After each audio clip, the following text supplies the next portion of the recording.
अक्षर लिया। आज हम सीखने वाले अलिफ लाम कमरी शमसी का बयान। कोई भी बयान शुरू हो, वो बयान बहुत आसान है, बहुत सरल है। ये बात आप बच्चों को जरूर बताएं ताकि बच्चों के लिए पढ़ना आसान हो जाए। अलिफ लाम कमरी शमसी के बयान में बच्चों को सबसे पहले बताएं कि कुरान शरीफ के अंदर कुछ अल्फाज ऐसे हैं जिनके शुरू में अलिफ लाम आता है। ठीक है, जिनके शुरू में अलिफ लाम आता है। उसके बाद बच्चों से कहें कि बेटा ये जो मैंने लिखा है उसके खाली ह्रूफ पढ़ो। एक बच्चे को खड़ा करें, वो ह्रूफ पढ़ेगा वाव अलिफ लाम काफ मीम रा। दूसरे बच्चे को खड़ा करें, वो ह्रूफ पढ़ेगा वाव अलिफ लाम शीन मीम सीन। बेटा दोनों कलीमे के शुरू में तुझे कुछ ह्रूफ नजर आ रहे हैं? हाँ बोल साहब, मुझे एक जैसे दोनों मिसाल में अलिफ लाम नजर आ रहे हैं। एक जैसे दोनों मिसाल में मुझे अलिफ लाम नजर आ रहे हैं। इसमें भी अलिफ लाम है और इसमें भी अलिफ लाम है।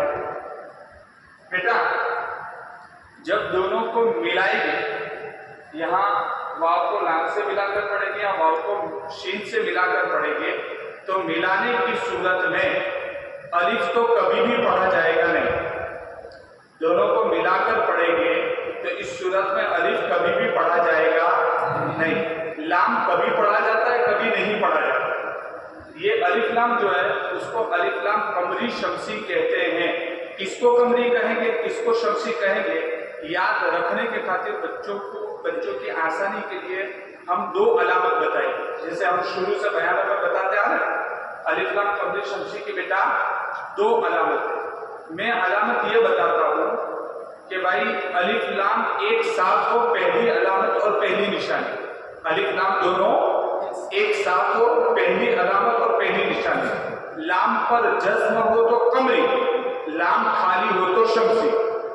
लाम पर जज्म हो तो कमरी, लाम खाली हो तो शमसी। दूसरे हजरत इस तरीके से भी बताते हैं कि भाई देखो अलिफ लाम कमरी की निशानी ये है कि अलिफ खाली हो, लाम के ऊपर जज्म हो। अलिफ लाम कमरी में लाम को पढ़ा जाएगा, अलिफ को नहीं पढ़ा जाएगा। समझे? अलिफ लाम शमसी की निशानी ये है कि अलिफ लाम पर जज्म न हो तो अलिफ लाम शमसी की अलामत और निशानी है। अलिफ लाम शमसी में अलिफ को भी नहीं पढ़ा जाएगा और लाम को भी नहीं पढ़ा जाएगा। ये दूसरे तौर पर अलामत बताने का तरीका है। दूसरे तरीके मैंने जो अलामत बताई वो क्या बताई, अलिफ लाम साथ में हो, लाम के ऊपर जज्म हो तो ये अलिफ लाम कमरी की अलामत है, लाम खाली हो तो अलिफ लाम शमसी की अलामत है। ये समझ गया? अलामत दो तरीके से बताना। फिर उसी की वसूलिया भी यहाँ कर ले रहे, शमसी या कमरी समझे कि नहीं।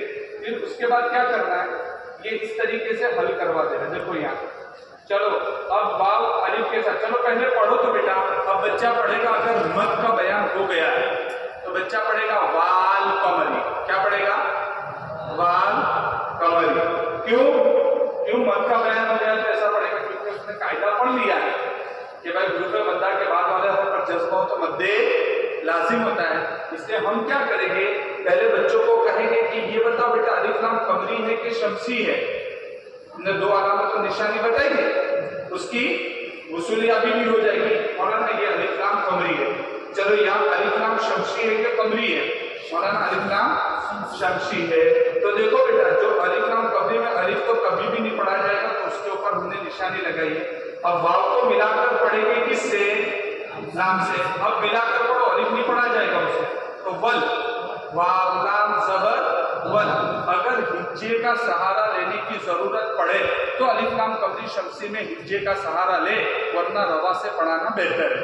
अगर आपको जरूरत महसूस हो, मेरे ख्याल से अगर हम ऐसा निशानी कर देते हैं और अलिफ लाम कमरी शमसी की अलामत बता देते हैं तो इस सूरत में हमको हिज्जे कराने की जरूरत पड़ती नहीं। और कुरान के मुश्किल कलिमात में से ये भी एक सूरत है अलिफ लाम कमरी शमसी में, तो हिज्जे का सहारा लेना पड़े तो लो। इसी तरीके से शमसी में देखो, अलिफ लाम शमसी में बेटा अलिफ भी नहीं पढ़ा जाता और लाम भी पढ़ा जाता नहीं है, तो दोनों के ऊपर देखो चौकड़ी मारी है, निशानी लगाई। तो वाव को सीधा किससे मिलाएंगे? शीन से। चलो मिलाओ, वाव का हल शीन से करो। वाव शीन ज़बर वश, शीन ज़बर शीन मीम ज़बर शम वश, शम सीन जेर वश शम सीन। अगर जरूरत पड़े तो लीजिए, वरना रवा ही चलाए। बराबर? उसके बाद जो है ये मिसाल लिखी है वो वसूलियाबी के लिए लिखी है कि बच्चों से वसूलियाबी करें। चलो बेटा ये अलिफ लाम शमसी है कि कमरी है? ये अलिफ लाम शमसी है कि कमरी है? अभी तो बेटा मैंने बताया कि अलिफ लाम शमसी में अलिफ लाम दोनों खाली होते हैं ना, अलिफ पढ़ा जाता है, अलिफ तो दोनों में नहीं पढ़ा जाता है, लेकिन लाम कमरी में पढ़ा जाता है, शमसी में तो लाम भी नहीं पढ़ा जाता, तो ना कमरी है ना। अरे बात समझ में आई? ये वल्लज़ी की मिसाल लेकर उसकी वसूलिया भी कर ले रहे। फिर उसके बाद तीसरे नंबर का अम्र दिया है कि भाई मश्के अमसिला मा शिहर, भाई अब मिसालें कुछ लिखे, जैसे यहाँ लिखिए फिल अर्दी वल हुदा इल्मुस्साअती वस्सलामी, तो कुछ मिसालें अलिफ लाम कमरी के लिए उसको मश्क कराएं और उसमें बच्चों से अलामत पूछे कि बेटा शमसी की अलामत है, कमरी की अलामत पाई जाती है।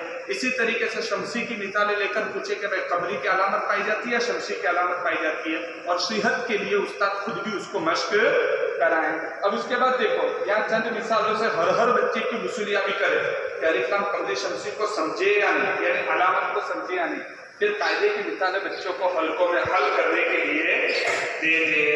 देखो यहाँ जो है हुरूफ कमरी और हुरूफ शमसी बच्चों को बताए नहीं है, और बच्चों को हुरूफ शमसी कमरी याद कराना भी जरूरी नहीं है, समझे? जैसे हम नूरानी कायदे के अंदर बताते कि हुरूफ अलिफ लाम अगर हुरूफ कमरी के शुरू में हो तो कमरी होगा, अलिफ लाम हुरूफ शमसी के शुरू में हो तो शमसी होगा, तो हुरूफ शमसी और कमरी याद हो गए तो होगा ना।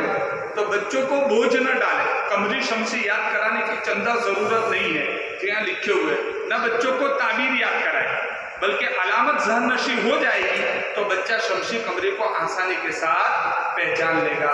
ये अपना अलिफ लाम कमरी शमसी का बयान मुकम्मल हुआ। अब उसके साथ साथ मैं लफ्ज़ अल्लाह का बयान भी बता देता हूँ, क्योंकि वो भी बहुत आसान है कि लफ्ज़ अल्लाह के लिए भी मुस्तकिल कोई कवायद नहीं है, बस उसमें भी ज़्यादातर मश्क के साथ उसका ताल्लुक है, जैसे अलिफ लाम शमसी का भी मश्क के साथ, तो मश्क के साथ ताल्लुक है तो उस्ताद खुद अदा करके बतावे, पहले बता देवे कि भाई लफ्ज़ अल्लाह के नाम के शुरू में ज़बर या पेश हो तो लफ्ज़ अल्लाह के नाम पूर होगी, और लफ्ज़ अल्लाह के नाम से पहले वाले हरफ के नीचे ज़ेर हो तो लफ्ज़ अल्लाह के नाम बारीक होगी। फिर चंद मिसालें लेकर उसकी मश्क करा दे, तो लफ्ज़ अल्लाह का कायदा भी आसान है। ये अलिफ लाम कमरी शमसी का बयान मुकम्मल।